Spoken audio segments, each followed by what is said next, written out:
see the reason why it is good for every country, mostly Africans and other countries like Asia and other countries that are still struggling with their development, and Nigeria too, because I'm from Nigeria. Nigeria is struggling a lot. But are they supposed to struggle? Because time changes. That is what some people don't understand. Time changes, and the only people that understand this time changing are the diasporas, the white countries, Europes, and Europes, and yeah, they understand what they call changes, time that changes. The world are not the same again. It's changing. It's changing, and because it's changing, things are getting harder. People are running from their country to go into other countries that they have little survival, and when they come, it's like you is like a bottle that is full, and you are seeing compressing that bottle. People are seeing coming, compressing that bottle, so it's over full, and now there's no more space. People are still. So how do you think the country will survive? There will be no more breathing. What I'm saying now is that whatever American and British is doing now, I don't blame them. And every other country that are developed are doing, I don't blame them. Because people has packed into, immigrants has packed into their country, has filled up. I am not saying it is bad, because I'm an immigrant too, that came from a country to another country to nationalize in that country to become part of them. But during my time was different. During my time was different. During other people's time, because that is what they say, time changes. During my time, during my time there was no much people. They needed it. When the bottle is not full, the bottle will still need more water. But as soon as the bottle is just like belly, when you are feeding belly, feeding belly, feeding belly, feeding belly, feeding belly, when the belly is full, pack everything will not be full, force it like it will burst. That's what is happening. That's what is happening right now. There is global crisis. Time has changed. You can see that there are even the climate change. Everything has caused the reduction of so many things, inflation of so many things. And this is the reason why I am specifically speaking to my country, Nigeria, and other countries that want to hear. Listen, before I speak, I have to first of all show you guys a video that you guys need to see. Short video that you guys need to see before I start saying what I want to say. Watch this video. Let's listen to this immigration minister from UK here. So we're going to introduce new restrictions on lower skilled workers, so new visa controls, because we think actually what we should be doing is concentrating on the higher skilled migration, and we should be concentrating on training in the UK. Yep. New requirements to train here in the UK to make sure that the UK workforce benefits. Did you hear what she said? And also, we will be that closing the care they worker are going to end visa. That is short. It's already already settled. They have already settled it that carer visa will no longer be needed in this country. Will end. That's the END. They are ending caring visa. That if you're a carer, like most people that are doing sponsor, that are coming for sponsor, that want to become a care, that are using care visa to come into the country, they say they no longer need it anymore. That the visa is ending. Care visa is ending. Every low skill work, they don't want to deal with it again. The UK said they don't want to deal with it again. The same thing, America said they don't want to deal with it again. A lot of countries are now saying they don't want to deal with low skill worker visa anymore. That will be tightened. They don't want to deal with it anymore. That it has not. And the reason was because I will show you the reason that he said that you are going to listen, you're going to see the full video of this. He said, like Stammer in Britain said, that the reason why they has to go into this is because, one, for breast estates, the country signed for change, signed for them to go out of Brexit, that they can stand on their own for control. They signed for control. And when they sent out for the election for people to begin to who they sent that they brought out the election for people to see if they would they sign for Brexit exit or they sign for stay with the EU, to stay on with the EU. And a lot of people signed for Brexit exit, and they say they want immigration control, and that was settled by the country during the time of the other minister. It was settled in the country that they need immigration control. But since other prime ministers have entered, they have not honored that immigration control, that thing that the country, the majority of the country signed that they need immigration control. They did not, rather they were allowing more immigrants to come to the country, that over millions of immigrants, that is a whole of one of their states. Birmingham, like you say a whole one population of Birmingham, a whole population of Birmingham, like the whole population of Birmingham is 1 point something million. That 1 point something are the immigrants in the country added to the whole population of immigrants. That means more than that. So, and he said that for 4 good years, for years and years, they have been testing immigration, that they have been using immigration growth, that immigration migrating cause a cost growth in the economies. And they have tested it for a very long time. It has not worked for them. That rather, even they tested it, it has not worked. Rather, there is no growth. The growth is not shift. The growth remain one place. The growth remain one place. There is no shifting. There is no movement of the growth. So they don't need it. They have tested for years. If sometimes they will be scared that if they do this, it might affect the economy. But they have tested it, and it's not even working. So they have decided to change it to go from low skill to high skill workers. And they have to select people that will come into their country. That not only them, so many countries, UK, America, Switzerland, and a lot of countries that have been doing that. They have to start selling. They want to take over their country, control their border. Now my question is this, that if this country are doing this, so what is the future of the countries that are not even sitting down one day to talk about the economies or to see if the economy, rather they are after their own self and their better, like Nigerian government? You see the difference within these people. I want to speak directly to Nigerian government. You see the difference between these. You are the people that are causing a lot of our people to come into country that they come into running into countries, into diasporas to go and better their life. You are the ones. Nigerians are supposed to just come visiting other country and go back to their country, because Nigeria has everything to make it better. Nigeria is very easy. Nigeria is a very easy country. Listen, Nigeria is very easy. Listen, Tinubu and the rest of you that are there. Nigeria is very, very easy to make well. Many countries are easy to make the economy. It is even more easier than them that are, because here they have coal. Their soil is not as the way it was. This thing, but they still manage to overcome it. You can't even imagine. They manage to overcome the snow, manage to overcome every kind of wind storm that come here. They manage to overcome it and still cost production. What about Nigeria that has only rain, sun, and this thing? There is no cold, there is no wind, cold, or there is no snow that used to fall that they have to. So if snow before Nigeria, the whole Nigeria will die now. That means only the government will alive, because the only government will be able to afford the jacket to put on. That's what we are saying. Coat to put on. The problem with us, I'm speaking to Nigeria. Other country can listen, because this is my own country. I want to speak to them, because they're the one causing a lot of youth running out, doing sponsorship, doing what they call that one. They will come and be their pops, they are beating up with their girlfriend.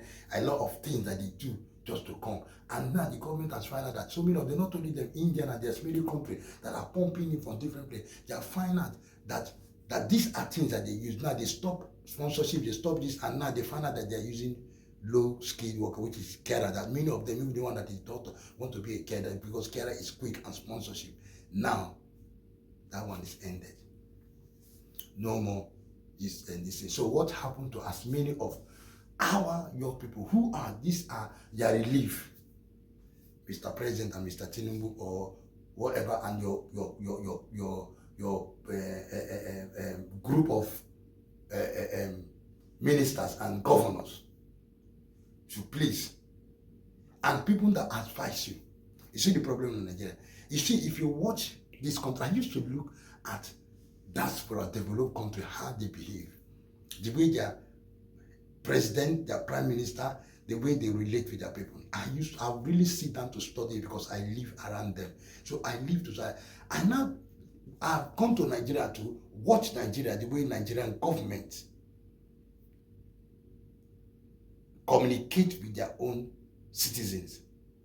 And I watch the way this people communicate their own citizens. I saw that there's a big difference, and in Nigeria, like Africa as a whole, and Nigeria, there's a big gap.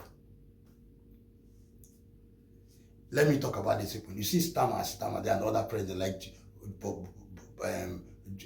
Trump and all of those presidents you see. They are friendly to their citizens. They are friendly. When I say friendly, they are close. Most of the time, they don't even want to hear people telling them about the problem of the nation. They have direct telephone. You can get them directly. They have direct line. Yeah, people know their number. People know like if I want to talk to Prime Minister, and if I want to, I can get to him. Or through email, they have this thing. You can't close it. This is the one, they make their own website where you can't get to them if there's any problem. That is number one. Easy, not that you have to go through protocol, through everything. Through protocol, you can get it when you finish with them email, because you have to write to them. If they want to see you, they will email you to come, and you will be allowed to see them and talk more in details concerning the matter that is going on. And this has been saving a lot of citizens, anyone that has problem. And also, police made it, you can come to the police. Everything is made easy for information.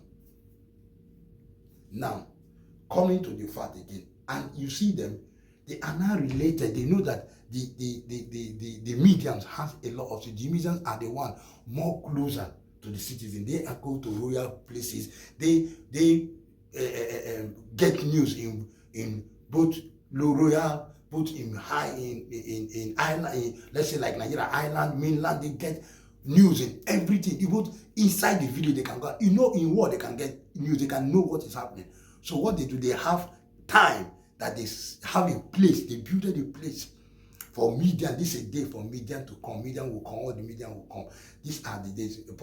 A head of state, a prime minister, a president has a calendar every time. Maybe say in a month, maybe once or 2 times in a month, he has to sit with the press, all of them, and in every matter that arises. If there's a matter arising, he will say it, and he will come there and speak with them, tell them the plan they have. All of them, will be talking, will be, answering a lot of questions concerning, because they have already come to the street. They have presented this matter in the street. I think, you see, and the street, the citizens have already told them their mind. They have recorded their mind. They now come to the meeting, they speak the mind of the citizens. And the president hear directly, the prime minister hear directly, and dialogue with them, tell them, and they now go back to the street, to pass it back to the street.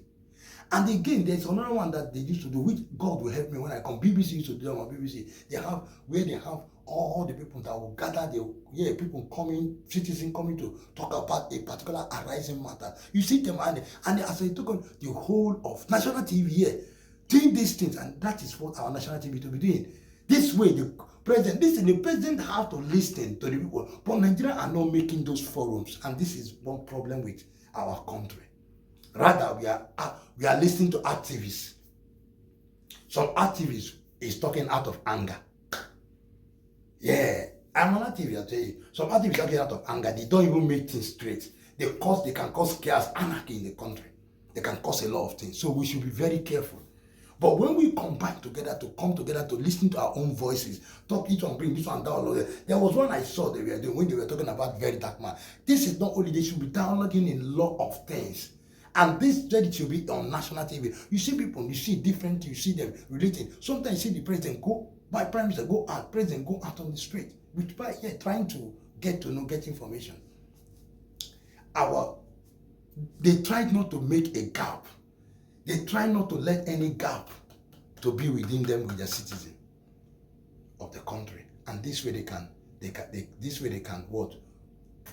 do what? Rule them well, handle the country affair very well. And at the end of the day, show them that they are capable of stabilizing the country. How many times has our president like have a place to talk with the media, or have a place to chat with citizens that they will invite, they will come, sit with you, talk with you, dialogue with you, sit. How many times? How many times has Nigerian things been open? Even the one that is even open in the house, look at the nonsense that the thing they do. They don't even allow this thing. When will Nigeria stop doing this boss, and Godfather? In everything there is a Godfather. Even film industry, there's Godfather. Industry now, film industry, they have the Godfather.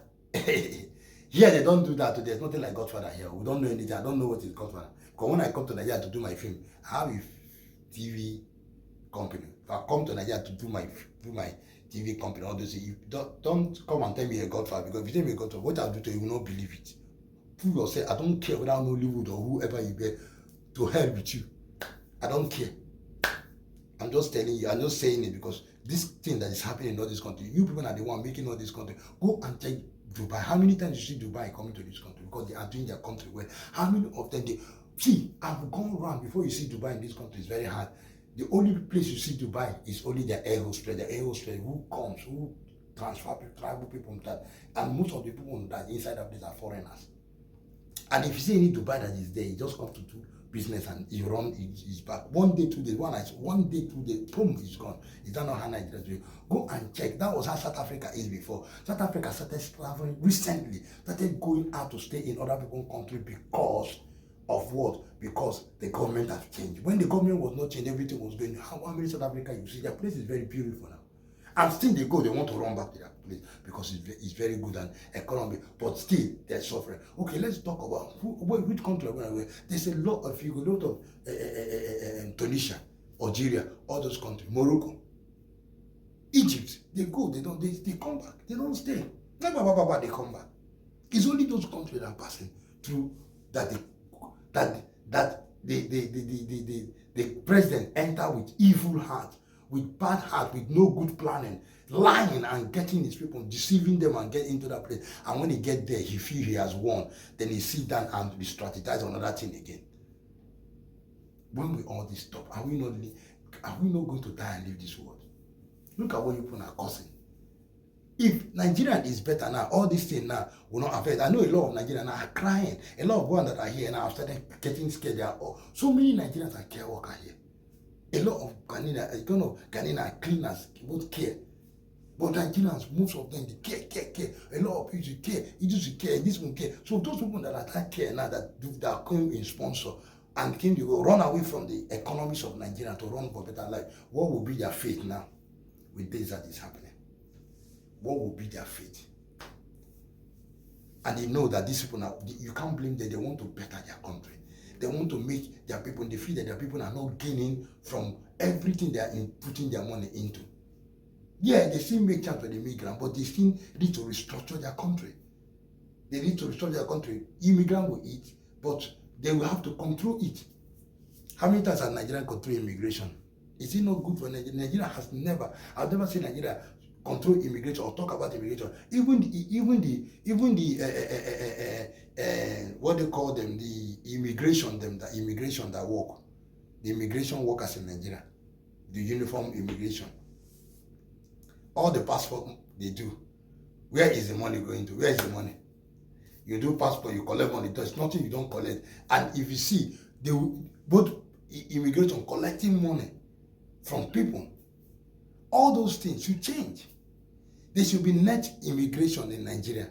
They should control the immigration in Nigeria. Number one, control immigration. Talk about immigration, liaising with people. It will cause production. People coming into the, you will cause a company release on high scale job, this thing on high scale, and bring companies into Nigerians. Not chinkos, bringing chinkos are finding where they will dump their dirty things, and you're bringing all their dirty things to Nigeria. Yeah, in China, all their dirty things, that's what they're bringing to Nigeria. All their dirty things they are dumping, that's what they're bringing to Nigeria. Nigeria is accepting it and buying from them. Generator, everything they're poking. And then their country don't use generator. It's only generator. Generator is used for certain things, not for light 24 hours there. But they bring in these things to Nigeria. And Nigerians, It's not even helping. Even the one that is even helping, I will say the one that is even assisting Nigeria now, that has put in is the Filipinos, the Lebanon, that are doing slippers, plastic, using Nigerian production, Nigerian raw material to produce those things, but they have their machine they use. Why can't Nigerian people, so many of them, be trained in that thing and go into that kind of production? Start from there. Let's start from there. Raise company from there. Make immigration network. Talk about Nigeria. Sit down, and every day what Nigeria is talking about is how to make their engine oil, how to put oil block, how to get money from this thing. Local councillor is thinking of how to get money. Local chairman is thinking of how to get money. Chairman is thinking of how to get. Senate is thinking of how to get money. Senate chairman or senator. Every single person on that office is thinking of that, even up to the president, governor, minister, all of them, even in the local council, even in all their office staffs, everybody. Anywhere you go, even what they call human affairs, human this thing, all of them are into bribery and corruption. When will Nigeria start being like this?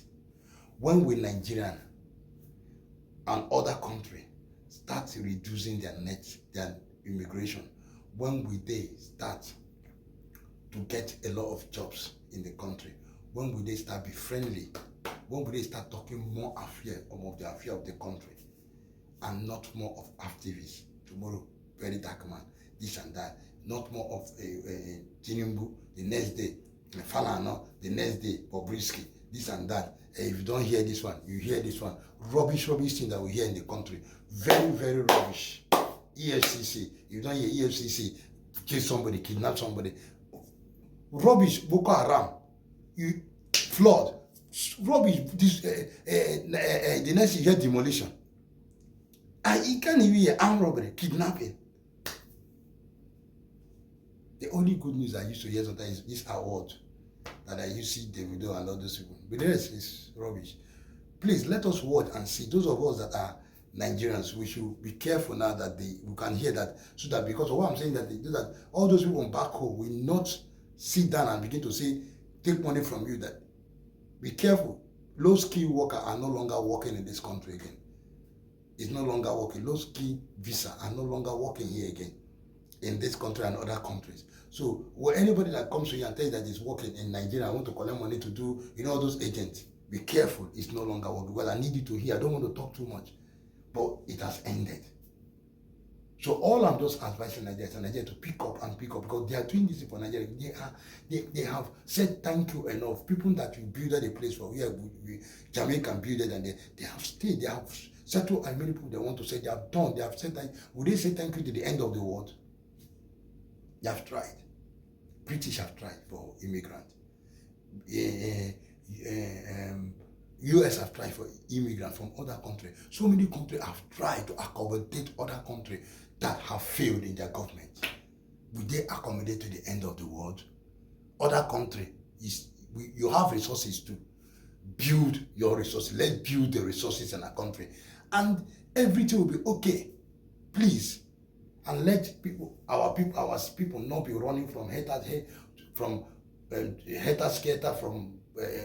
end of the world to the other end of the world, looking for where they will have better life. Let them have the better life in their country. All we need to do is sit down and plot the country and sit down and make a good map. From where we have failed, we withdraw it back again, come together and join things together. Piece it and beat it will make the country back again. Let us see what Stama is saying. Thank you very much. Subscribe, comment, like this video, and share this video that everybody will see. I am your boy. We will see in the next video. Please let us watch and see what Stama is saying about immigration reduction in UK. Paper on immigration. A strategy absolutely central to my plan for change that will finally take back control of our borders and close the book on a squalid chapter for our politics, our economy, and our country. Take back control. Everyone knows that slogan, and everyone knows what it meant on immigration, or at least that's what people thought. Because what followed from the previous government, starting with the people who used that slogan, was the complete opposite. Between 2019 and 2023, even as they were going around our country, telling people with a straight face that they would get immigration down, net migration quadrupled until in 2023, it reached nearly 1 million. That's about the population of Birmingham, our second largest city. That's not control, it's chaos. And look, they must answer for themselves. But I don't think that you can do something like that by accident. It was a choice made even as they told the country, they were doing the opposite. A one-nation experiment in open borders, conducted on a country that voted for control. Well, no more. Today, this Labour government is shutting down the lab. The experiment is over. We will deliver what you've asked for time and again, and we will take back control of our borders.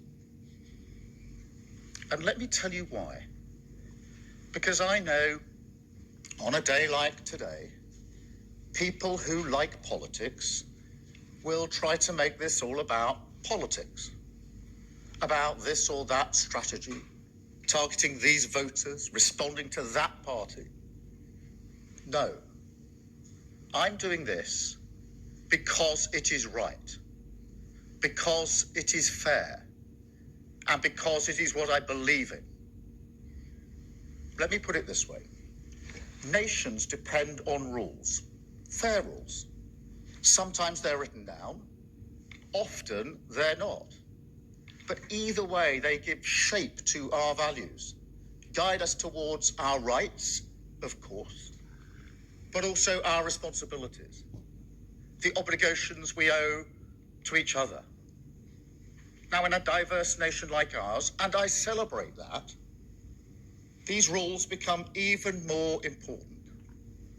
Without them, we risk becoming an island of strangers, not a nation that walks forward together. So when you have an immigration system that seems almost designed to permit abuse, that encourages some businesses to bring in lower paid workers rather than invest in our young people, or simply one that is sold by politicians to the British people on an entirely false premise, then you're not championing growth. You're not championing justice, or however else people defend the status quo. You're actually contributing to the forces that are slowly pulling our country apart. So yes, I believe in this. I believe we need to reduce immigration significantly. That's why some of the policies in this white paper go back nearly 3 years. Why I told the Labour Party conference, taking back control is a Labour argument. And why, most importantly of all, inward migration is already falling with this government. It's about fairness. And look, migration is part of Britain's national story. We talked last week about the great rebuilding of this country after the war. Migrants were part of that, and they make a massive contribution today. And you will never hear me denigrate that. But when people come to our country, they should also commit to integration, to learning our language. And our system should actively distinguish between those that do and those that don't. I think that's fair. Equally, Britain must compete for the best talent in the world, in science, in technology, in healthcare. You can't simply pull up a drawbridge, let nobody in, and think that's an economy that would work. That would hurt the pay packets of working people without question. But at the same time, we do have to ask why parts of our economy seem almost addicted to importing cheap labour, rather than investing in the skills of people who are here and want a good job in their community. Sectors like engineering, where visas have rocketed while apprenticeships have plummeted. Is that fair to Britain? Is that fair to young people weighing up their future to miss out on those apprentices? To see colleges in their community almost entirely dedicated to one-year courses for overseas students? No, I don't think that it is. And truth be told, I don't think anybody does. Yet that is the Britain this broken system has created. So as this white paper sets out, every area of the immigration system, work, family, and study, will be tightened up so we have more control. Skill requirements raised to degree level. English language requirements across all routes, including for dependents. The time it takes to acquire settled status extended from 5 years to 10. And enforcement tougher than ever, because fair rules must be followed. Now, make no mistake, this plan means migration will fall. That's a promise. But I want to be very clear on this. If we do need to take further steps, if we do need to do more to release pressure on housing and our public services, then mark my words, we will. But it's not just about numbers, because the chaos of the previous government also changed the nature of immigration in this country. Fewer people who make a strong economic contribution, more who work in parts of our economy that put downward pressure on wages. So perhaps the biggest shift in this white paper is that we will finally honour what take back control meant and begin to choose who comes here so that migration works for our national interest. You know, this is where the whole debate is skewed, as if some people think controlling immigration is reining in a sort of natural freedom, rather than the basic and reasonable responsibility of government to make choices that work for a nation's economy. And for years, this seems to have muddled our thinking. But let me be clear, it ends now. We will create a migration system that is controlled, selective, and fair. A clean break with the past that links access to visas directly to investment in homegrown skills. So that if a business wants to bring people in from abroad, they must first invest in Britain.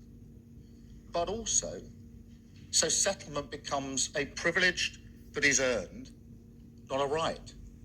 Easier if you make a contribution, if you work, pay in, and help rebuild our country. Now, some people may even be against that. But I think for the vast majority of people in this country, that is what they have long wanted to see. An immigration system that is fair, that works for our national interest, and that restores common sense and control to our borders. That is what this white paper will deliver. Lower net migration, higher skills, backing British workers. The start of repairing our social contract, which the chaos and cynicism of the last government did so much to undermine. Thank you. I will now take a number of questions from the media. I've got a hopefully accurate list here, starting with Chris Mason, BBC. Thank you. Chris. Thank you, Prime Minister. Chris Mason, BBC News. Let's be clear, are you promising today that net migration will fall every year between now and the next election, come what may? Well, I'm promising it will fall significantly, and I do want to get it down by the end of this Parliament significantly. That is what this plan is intended to achieve, the complete opposite of what you saw in the last 4 years. It is frankly incredible that net migration quadrupled in 4 short years to nearly 1 million. This white paper, these plans bring it back into control, make sure it's controlled, that is selective, that we decide who comes to this country, and that it is fair. And that's what we will do, significant reduction in immigration. And as I've indicated, if it becomes necessary to take further measures, then that's what we will do. Thank you. Robert, ITV. Robert Beston, ITV. Prime Minister, you know that countries that want to grow are in a global race for top talent. Your number one priority is growth. Haven't you shot yourself in the foot by insisting that those who want to be citizens now have to live here twice as long as those who want to be American citizens? And if I may, we've just heard that there will be a 90-day massive reduction in the tariffs that China and America are imposing on each other. Are you relieved that at least temporarily they've laid down their economic arms? Well, let me take both those points. I'm not encouraging two questions each because we've got to just get through this. On the growth question, I do think this is worth taking some time on because the theory that higher migration numbers necessarily leads to higher growth has been tested in the last 4 years. So we've had the highest net migration when the last government lost control to nearly 1 million and stagnant growth. And so that link doesn't hold on that evidence. The second thing is that this white paper is not just a white paper on immigration.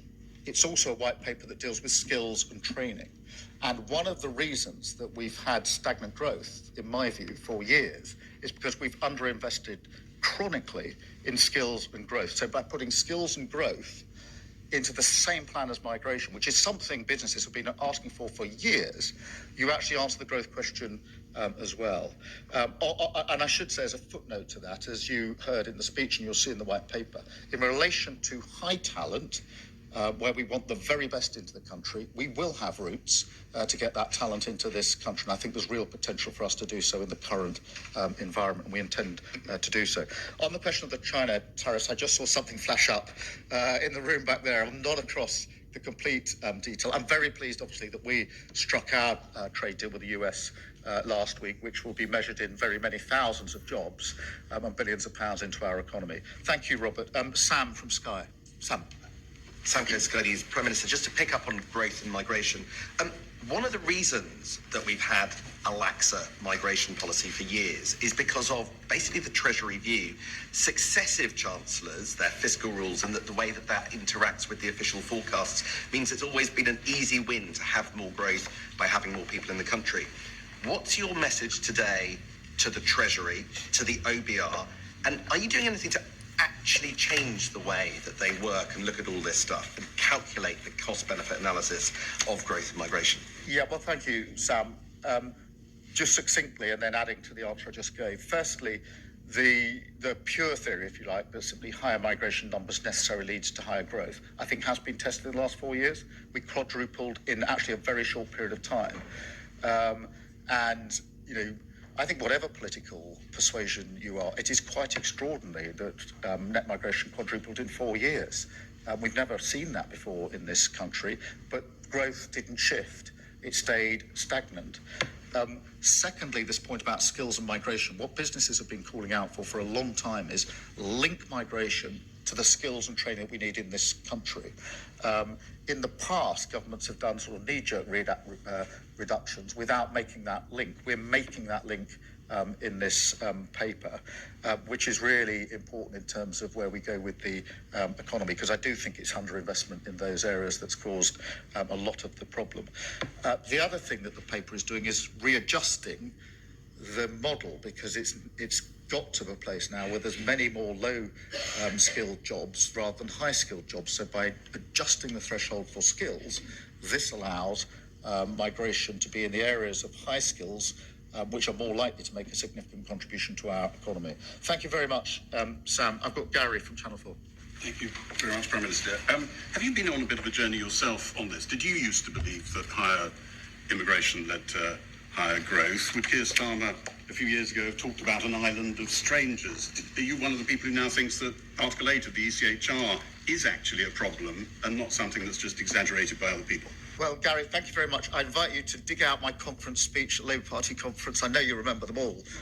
But 3 years ago now, I think it was, when I made the very political argument that I've made this morning, which is that take back control, understanding why you need control, selection, and a fair immigration system, is a Labour argument. And once you've dug out that transcript, there's then the speech I made to the CBI, I think about 3 years ago, making the same argument in relation to business, saying too many businesses, in my view, are too dependent on migration rather than training and skilling up people in this country. And I was signalling to the CBI then that would change under a Labour government. So there's a core consistency through here. On Article 8, yeah, we do want to ensure that the right balance is made in migration cases in relation to the national interest. There's a balance set out in legislation already. That needs to be adjusted, in my view, and that's what we will do. Thank you, Gary. Chris Hope, sorry. There's a lot of Chris's. Chris Hope, GB News. Prime Minister, we've been here before, haven't we? There have been 3 Immigration Acts since 2014. The Immigration Act in 2014 and 2016 both aimed to reduce immigration. They both failed. Why on earth should GB News viewers think you're going to succeed? And why not give us a promise right now? Why give us a fixed target right now, not a promise, so we can judge you on success? The Tories at least did that, but they failed. Well, look, the difference here, this is the most comprehensive plan that has been put forward. It's been forward to end the Tory sort of one open borders experiment that we have had. You're right about that. And it looks at all routes, and it's comprehensive. And it does the hard yards of linking skills and business to what we need to do with the economy. So it's not a narrow look just at the numbers. It puts them in their proper context. On the question, which we do want to significantly reduce migration, I'm absolutely making clear that's what it will do, and that if we need to go further, we will. So that's the promise I make to your viewers. I don't think it's sensible to put a hard-edged cap on it. That has been done in one form or another for the best part of 10 years by different prime ministers. The only thing that links those prime ministers and the various caps or quotas or limits they put in place is every single one of them failed. And therefore, going down the failed route is not a sensible way for me. As with everything that I do, serious, pragmatic, looking at the things that will actually make a material difference. Thank you, Chris. Jerry from The Times. Jerry Scott from The Times. What is your message to the 9 million inactive adults in the UK at the moment who might not think that they should take work in a care home, for example, and also to some of your Labour MPs who might be squeamish about Labour government taking a tough line on immigration? Well, firstly, let's acknowledge within that 9 million there are some people who can't work, and we need to be clear about that from the start. But there are others who can, and as we've set out in our welfare provisions, the principles are clear. Where people can't work and are unlikely to be able to work, they should be protected and supported. But where people can get into work, they should be supported. The current system does the opposite, and so we will support them into work with a £1 billion package, the right to try, and measures like that. And that if you can work, you should work. And I do think that this white paper should be seen in conjunction with what we're doing on welfare. And on squeamishness, I actually think that the Labour Party has as core values the idea that immigration should be controlled, that it should be selective. We should be choosing who we want, higher skills, the high talent routes into our country. And it must be fair. They're basic Labour arguments and concepts for many, many years. Thank you. I've got Jack from The Sun. Jack. Thank you, Prime Minister. You said just now this is a comprehensive plan to bring down legal migration. You also said in the election you had a comprehensive plan to bring down illegal migration. And so far it seems that isn't working. Small boat crossings are going up on your watch. So why should voters think that your plan to bring down legal migration will fare any better, especially given you're considering an EU mobility scheme, which could actually increase it? Well, let's tackle that head on, because nobody should be getting in a small boat to cross over the channel and illegally entering this country. The last government lost control of the borders. It falls to this government to clear up that mess in the same way we're clearing up all the other messes that they left behind. I am convinced that the way to do that is to take down the gangs that are running the vile trade. And for that reason, we've drafted and put before Parliament a borders bill, which follows through on the promises I made, which is we need to give law enforcement greater powers. Going down the counter-terrorism powers, the thing that distinguishes counter-terrorism from other law enforcement is you can take action earlier. You can be preemptive. You can operate in a completely different way. That's why we've gone for a package that allows law enforcement to get in much earlier. That is going through Parliament. Who is voting against that? The Tories, who caused the problem in the first place. Thank you, Jack. Martin from the Daily Mail. Martin. Prime Minister Martin Beckford from the Daily Mail. Gary asked if you've been on a journey on net migration. Similarly, you talked about tough enforcement. One of today's measures is for foreign nationals convicted of any offence to be considered for deportation. Yet just 5 years ago, you signed a letter calling for the halt to a deportation flight that contained, amongst others, 2 people convicted of rape and 3 of GBH. Your views have changed, haven't they? No, I've always said that those who commit offences should be deported. I ran the Crown Prosecution Service for 5 years between 2008 and 2013, and it fell to my prosecutors on my instructions to ask for the deportations in the first place in the Crown courts. So I've been really clear. I've been in charge of cases where we routinely asked for the judge, because that's the way the system operated in those days, to add to the sentence an order at the end that there should be a deportation. So what's that? That's going back the best part of 20 years. Thank you very much. And I've got Michael from the Daily Express. Thank you. Michael. Does going further mean disentangling ourselves from the ECHR and disapplying human rights laws in immigration cases? No, I don't think that is necessary. I also remind myself that the international agreements we've signed have given us the basis for the deals that we've struck on illegal migration. So the Home Secretary has moved fast, working with other countries, to put in place materially improved deals with other countries in relation to migration. That would not have been possible if we had been saying at the same time we're about to withdraw from our international obligations. I could give you many more examples than that, but you can't strike those deals with other countries to work more closely together on law enforcement to smash the gangs and to work on returns agreements, which is what we want to do, if in the next breath you're saying you don't believe in international law. If you do, you can strike the deals. If you don't, you can't. And one of the features of the last government is they struggled to strike these deals because other countries said, if you don't comply with international law, why should we write and agree an international agreement with you, which to me is plain common sense. Thank you very much. Paper on immigration. A strategy